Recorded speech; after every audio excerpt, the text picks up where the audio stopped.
안녕하십니까. 스카이 진학교육연구소장 장승래입니다. 오늘은 그 고려대학교 2025학년도 고려대학교 고른기회전형 이 시험에 대해서 한번 같이 모집 단위와 또 방식과 내용에 대해서 살펴보고 오리엔테이션을 한번 해보겠습니다. 자, 우선적으로 고른기회전형은 인문계 면접 50%로 진행이 되고요. 그래서 50% 면접이 50%라는 얘기는 굉장히 합격에 당락에 많이 좌우를 한다라는 이야기가 되겠죠. 면접 50%고 고른기회 전형이고요. 그 인문과 자연계 시험은 11월 2일 날 실시가 됩니다. 1단계 발표는 10월 25일 날 발표가 되고요. 그렇기 때문에 25일 이후 26일부터 11월 1일까지 저희는 면접 수업을 진행을 합니다. 그래서 뭐 짧게는 4회, 또 길게는 8회를 하는데 이렇게 현장 강의도 하고요. 또 온라인으로 실시간 화상 강의도 있습니다. 그래서 이 두 가지 중에서 여러분들이 시간이 굉장히 수능 전이라서 촉박하기 때문에 선택을 하셔서 수업 문의를 해주면 좋겠습니다. 그리고 또 이 고른기회 전형에서 가장 또 중요한 점이 수능 최저가 없다라는 점입니다. 그래서 수능 최저가 없기 때문에 좀 더 자유로운 부분이 될 테고요. 또 고3과 같은 현역 고등학생들한테 굉장히 좀 유리한 시험이 될 수 있습니다. 자, 저희 학원에서는 이렇게 모든 전문가, 각 분야별 전문가 선생님들이 계시기 때문에 저뿐만 아니라 이런 전문가 선생님들이 각각의 영역들이 있으니까 그 맛을 한번 느껴보시기 바랍니다. 그래서 저희가 이제 면접시험, 구술 면접시험을 준비를 할 때 이렇게 사진으로 보이는 것처럼 동영상을 촬영을 합니다. 그래서 그 학생이 어떤 부분에서 어떻게 자신감이 없는지 이런 부분들을 피드백을 해드리고요. 비슷한 문제 유형이 나왔을 때 어떤 식으로 발표를 해야 되고 어떤 식으로 면접을 해야 되는지 그 하는 방법과 또 의사소통 능력 이런 것들을 같이 피드백하면서 살펴볼 수 있습니다. 자, 그래서 면접은 기출 문제와 모의 문제로 출제가 되고 수업이 구성이 되고요. 또 1대1 실전에서는 비슷한 질문으로 계속해서 그 학생들이 어떤 식의 질문이 들어와도 대답할 준비를 할 수 있게끔 저희는 만드는데 이게 야구로 치면 스트라이크를 던지더라도 직구로 오는 경우가 있고 뭐 슬라이더로 오는 경우가 있고 뭐 커브로 오는 경우가 있잖아요. 그런 것처럼 한 가지의 그 스트라이크를 위해서 어떤 식의 질문이 올 수 있는지 출제 의도를 파악해서 그 부분에 대한 피드백을 저희는 촬영을 통해서 그 학생들의 꼼꼼함을 살펴봐 드립니다. 자, 고른기회 전형 수능 최저가 없습니다. 면접은 50%로 진행이 됩니다. 그리고 현장 강의와 화상 강의로 저희 같이 할 수 있습니다. 고른기회 전형의 그 모집 단위를 한번 살펴보면요. 경영대학이 가장 많은 15명이고요. 또 인문계열 중에서 좀 특이하다라고 하면 정치외교학과라든지 경제학과, 통계학과, 행정학과 이런 전경대학들이 이 고른기회 전형을 많이 뽑고 있다라는 거 알 수 있습니다. 나머지 이제 사범대학에서는 이렇게 소수의 인원들을 뽑고요. 그리고 현재 핫한 미디어학부에서도 4명 정도를 뽑고 있습니다. 또 심리학부, 요즘 여학생들이나 또 인문 쪽에 관심이 많은 학생들은 심리학부를 많이 또 응시를 하죠. 그래서 심리학부에서도 2명을 뽑고 있습니다. 자, 1단계 전형은 서류 100%인데 3배수를 뽑습니다. 근데 3배수를 뽑는데 2단계에서 그 3배수를 떨어뜨린다는 얘기는 그만큼 면접이 50%가 들어가기 때문에 면접이 굉장히 크게 합격의 당락을 좌지우지할 수 있다라는 증거가 되겠죠. 자, 이 제시문과 면접 방식을 보면은 제시문은 준비 시간은 12분을 주고요. 면접 시간은 6분으로 짧습니다. 그래서 제시문 기반 면접이고요. 주로 이 시험은 대면 면접 방식입니다. 그래서 면접관 앞에서 직접 학생이 발표를 하는 그런 방식입니다. 대면 면접은요, 이렇게 고사장에 가야 되고요. 면접위원과 대면 면접 진행을 합니다. 그리고 면접 완료 후에는 귀가 조치하시면 되겠고요. 평가 점수 방법은 매우 우수, 그리고 우수, 보통, 미흡, 매우 미흡, 부적격 이렇게 6단계의 척도로 학생들을 평가하게 됩니다. 평가 내용을 보면요. 이렇게 분석력, 적용력, 종합적 사고력 이런 것들을 종합적으로 평가를 하는데요. 여기 보시면 알겠지만 종합적 사고력, 즉 주어진 정보를 논리적으로 통합해서 얼마만큼 그 문제를 해결을 할 수 있는지, 면접이든 논술시험이든 가장 중요한 건 시험에 대한 답을 내는 것입니다. 근데 그 답을 다른 종합적인 배경, 자기가 알고 있는 배경 지식이나 아니면 지문 속에서 요구하는 내용을 바탕으로 해서 얼마만큼 추론을 할 수 있는지, 바로 통합적 추론형 문제가 바로 요 구술 면접의 핵심이라고 할 수 있겠습니다. 공통 계열로 이제 국어나 수학, 영어, 사회, 과학, 실험, 또 한국사 이런 식의 공통 계열 공통이 있고요. 인문은 국어, 사회, 수학까지도 포함을 시키는 시험 문제가 출제가 됩니다. 이렇게 구성이 되어 있고요. 합격자는 1단계는 10월 25일 날 5시에 발표를 하고 면접고사는 11월 2일 실시가 됩니다. 최종 합격은 11월 26일 날 발표를 하고요. 자, 그리고 이제 2024년도 고른기회전형 기출 문제를 살펴볼 텐데요. 교육 과정은 국어나 윤리와 사상, 또 수학 문제가 약간의 수원 정도의 수학 문제가 출제가 됩니다. 그리고 반비례라든지 역설, 통념과 실제 이런 것들이 핵심 용어였습니다. 이 면접을 준비하는 시간은 제시문을 바탕으로 해서 그 시험지를 바탕으로 해서 약 12분간 여러분들이 머릿속으로 생각을 하셔야 되고요. 발표는 면접 시간 6분이 주어집니다. 자, 먼저 이제 한번 2024년도 기출문제를 살펴볼 건데요. 문제지를 받으면 가장 중요한 게 문제부터 보는 겁니다. 지문부터 보시지 마시고 어떤 문제가 출제되는지를 보신 다음에 지문을 보시는 게 훨씬 더 문제 푸는데 유리합니다. 자, 먼저 1번 문제입니다. 가에 밑줄 친 기억과 유사한 점을 나와 다에서 찾아 설명하시오. 그러니까 가에 분명히 기억이 있을 겁니다. 이 기억을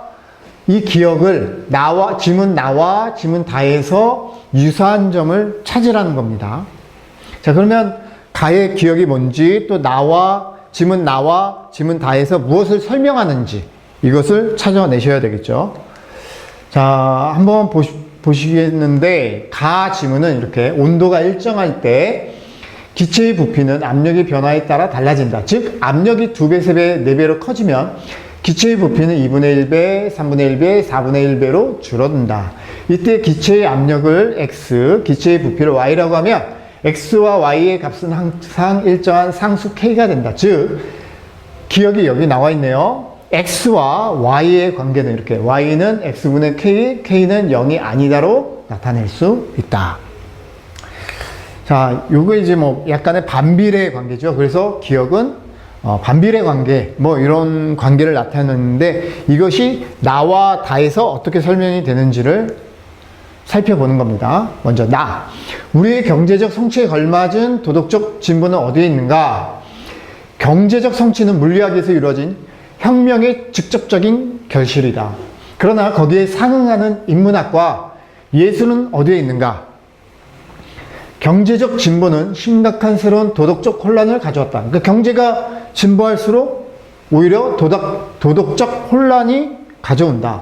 최근에 전쟁, 자본과 노동의 문제, 경제적 계급관계 이런 것 등이 바로 경제가 진보할수록 도덕적 혼란이 온다. 새로운 과학이 의학 및 수술에서 놀라운 성취를 이뤄낸 동시에 질병과 허약함의 원인을 낳고 퍼뜨렸다는 사실을 인용한 것만으로도 충분하다. 그러니까 뭔가 발전이 되지만 잃어버리는 것도 있다. 이렇게 표현할 수도 있겠죠. 이게 이제 지문이고요. 다음 다지문에서 인간이 쾌락을 좋아하고 고통을 싫어하는 것은 자연스러운 일이다. 이러한 경험적 사실에 근거하여 에피쿠로스 학파는 쾌락을 추구하고 고통을 제거하면 행복하게 살 수 있다고 본다. 그런데 이 에피쿠로스 학파가 추구하는 쾌락은 무분별한 욕구 충족에서 오는 쾌락이 아니고 사치스러운 향락에서 오는 쾌락도 아니다. 에피쿠로스 학파는 쾌락은 선이고 고통은 악이다 라고 표현을 했고, 이 에피쿠로스 학파의 사상이 산업혁명 시기, 산업사회 시기에 공리주의자들한테 영향을 주게 됩니다. 이런 쾌락은 순간적이고 고통을 남길 수 있으므로 억제되어야 한다. 즉 육체적인 쾌락을 추구하는 것이 아니라 정신적인 쾌락을 추구하고 있다. 이와 같은 맥락에 이와 같은 쾌락에 탐닉하는 것은 결과적으로 쾌락으로부터 멀어지는 쾌락의 역설을 초래한다. 그래서 쾌락의 역설에 대해서 지금 설명하고 있습니다. 즉 쾌락의 역설이란, 즉 쾌락을 추구하다 보면 원래 목표로 삼았던 쾌락을 얻기보다 오히려 고통을 겪게 되기 쉽다는 것이다. 쾌락의 역설. 그래서 반어법에 대해서 설명을 하고 있죠. 지문 나에서는 산업이 발전할수록, 경제가 진보할수록 진보는 하지만 또 다른 잃어버리는 것이 있다. 이렇게 하고요. 여기서는 이제 쾌락을 추구하지만, 쾌락이 선이지만 쾌락을 추구하다 보면 이렇게 고통을 겪게 되는 경우가 있다라고 설명을 하고 있습니다. 자, 여기에 대해서 이제 한번 예시답안 정답을 보시면요. 가에서는 반비례 관계를 나타내는 수학식으로 나의 경우에서 경제적 발전이 전쟁, 자본, 노동의 문제, 계급 관계, 새로운 질병, 이런 새로운 도덕적 문제점들을 야기시킨다는 점에서 유사점을 찾을 수 있다. 그래서 뭐 요즘에 우리 몇 년 전에 지금 코로나 시대라는 것을 겪었죠. 이런 것들이 현대사회에서 나오는 새로운 질병이죠. 다음 다는 무분별한 욕구 충족과 사치스러운 향락의 추구는 쾌락으로부터 멀어진다는 역설, 즉 쾌락의 역설을 보여준다. 그러한 점에서 가의 반비례 관계를 나타내는 수학식과 유사한 모습을 보여주고 있다. 자, 이런 식으로 설명을 하시면 여러분들이 되죠. 거기에 대해서 이제 구체적으로 자신들이 겪었던 이 일들 또는 자신이 알고 있었던 배경 지식을 같이 묻어서 같이 설명을 해주시면 1번 문제는 크게 어렵지 않았을 것입니다. 다음 2번 문제. 지문 나 또는 지문 다의 내용과 유사한 사례를 우리 주변에서 찾아 설명하시오. 우리 그런 경우 많이 있을 겁니다. 통합사회 시간에도 배우는데 산업이 발전하면서, 즉 생산량이 늘어나면서 생산량을 늘리기 위해서 공장에서 많은 것들을 가동하다 보니까 여러 가지 환경 오염이라든지 노동 문제라든지 이런 것들이 발생하는 경우가 있죠. 그걸 이제 외부 불경제라고 하는데 그러한 현상들을 여기서 설명을 해주시면 되겠죠. 그래서 뭐 생산량이 발전하기 위해서, 생산량을 늘리기 위해서 노동자들의 노동 착취 시간을 늘린다거나 또 아니면 이런 부분들 때문에 여러 가지 노동자나 또는 범죄, 환경오염 이런 것들이 많이 나타나고 있는 시대죠. 그래서 뭐 노동자들을 보호하기 위해서 중대재해처벌법이라든지 이런 것들이 생겨나고 있는 이런 부분까지도 여기서 설명을 해주시면 되겠습니다. 한번 예시 또는 정답을 보시면, 자, 반비례 관계에 대해서 얘기를 하는 겁니다. 그래서 역설적인 상황을 제시하고 설명할 수 있어야 한다. 예를 들어서 인류를 천연두의 위험에서 구한 에드워드 제너는 많은 사람들이 기억하지 못하지만 수많은 인명을 살상한 나폴레옹은 영웅으로 기억되는 점. 즉, 백조가 우아하게 수영을 하기 위해서 밑에서 물속 안에서 발을 동동 굴리고 있는 모습은 못 보고 있다는 거예요.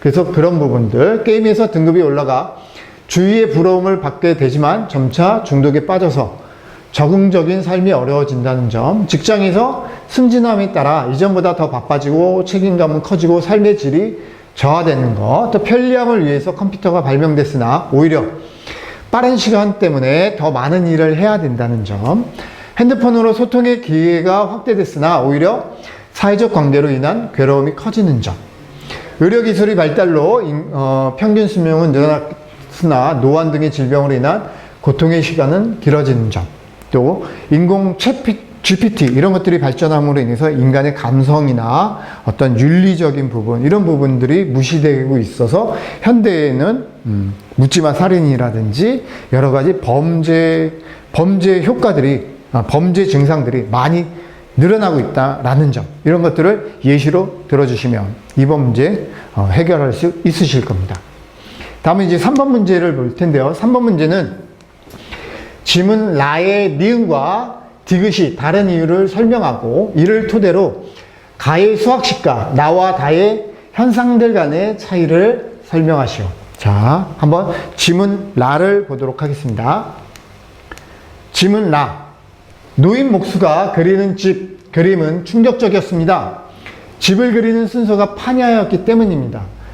지붕부터 그리는 우리들의 순서와는 반대였습니다. 먼저 주춧돌을 그린 다음 기둥, 도리, 들보, 석가래, 지붕을 맨 마지막에 그렸습니다. 보통 사람들은 지붕부터 이렇게 그린 다음에 밑을 그려나가는데 여기 노인 목수는 밑에서부터 그리고 위로 올라가는 방식이죠.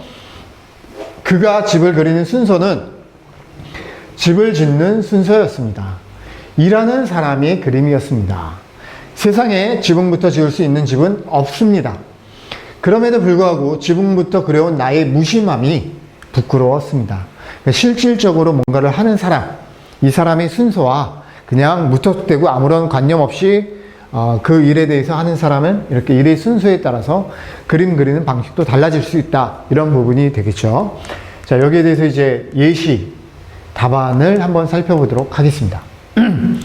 라에서 목수의 그림과 우리의 그림이 다른 이유는 집을 지어본 경험의 유무, 또 실제로 집을 지었던 경험이 있었던 목수는 자신의 경험을 토대로 집을 짓는 순서에 따라 그림을 그렸던 반면에 우리는 그런 경험이 없었으므로 집이 시각적인 속성, 또 개념 이런 것들의 순서가 목수와는 다른 순서로 그렸습니다. 자, 라에서는 일하는 사람이 그림과 그렇지 않은 사람이 그림에서 드러나는 실제와 표현 이런 것의 차이를 드러냈고요. 이는 통상 우리 집 그리기가 통념을 토대로 행해지는 반면에 목수의 그림은 자신의 실제 경험에서 비롯된다는 것을 알 수 있습니다. 지문 라는 그와 같은 통념이 실제와 얼마나 거리가 먼지 이것을 보여줍니다. 자, 그래서 가는 온도가 일정할 때 압력이 증가하면 기체의 부피가 일정하게 감소하는 반비례의 물리법칙을 설명하고 있고요. 반면 나와 다에서는 유사한 반비례 관계를 사회적 또는 심리적, 그래서 사회적으로는 경제적 진보 잃어버리는 것, 심리적으로는 쾌락의 역설 이런 것들을 제시했습니다. 즉 나에서는 경제성장, 또 다에서는 쾌락의 추구의 역설 이런 것을 보여줬고요. 나와 다에서 설명된 현상들은 다에서 제시한 바와 같이 통념과 실제 간의 차이를 반영한다고 말할 수 있다. 이렇게 유사점을 지문 라와의 유사점을 이렇게 통념과 실제 간의 차이 이것이 바로 쾌락의 역설 또 산업의 진보 경제적 진보에 의한 패단 이런 것들의 유사점을 이렇게 찾아냈습니다. 이런 식으로 해서 여러분들이 6분 스피치로 문제를 해결해 내시면 되는데요. 문제가 크게 어렵지는 않습니다. 대신에 자신이 생각했던 통합형 추론, 즉 지문 속에서 통합을 해서 그 사실을 바탕으로 해서 여러분들이 알고 있는 배경 지식과 약간의 배경 지식과 같이 추론적으로 이야기를 하셔야 되는데 이것이 막상 시험 문제가 쉽지만 대면 면접관 앞에서 할 때는 자신이 이야기를 다 못하고 오는 경우가 많이 있습니다. 그만큼 실전 모의 훈련이 그만큼 중요하다라는 이야기가 되고 또 자신이 이야기를 할 때 어떤 부분이 어떻게 잘 안 되고 있는지 이런 부분들을 녹화를 하면서 그것을 보고서 자꾸 고쳐나가야 하는 것이 바로 구술면접 시험 대비 방식인데요. 저희는 카메라라든지 또 아니면 직접 그 면접관의 모의 시험을 진행하면서 자꾸 실전 모의 구술 면접처럼 연습하는 훈련을 하고 태도라든지 의사소통 능력 이런 것들이 어떤 부분이 잘못됐는지 또 어떤 용어들을 쓰셔야 되는지 이런 부분들에서 끊임없는 피드백을 하고 있습니다. 이렇게 온라인과 오프라인 선상에서 또 실시간 화상 채팅을 통해서 여러분들한테 이러한 소스를 전달을 해 드릴 예정이니까 많이 관심을 가져주시기 바랍니다. 자, 이상으로 2025학년도 고른기회 전형에 대해서 모집 단위와 시험 방식 또 출제 내용 이런 것들을 같이 살펴봤습니다.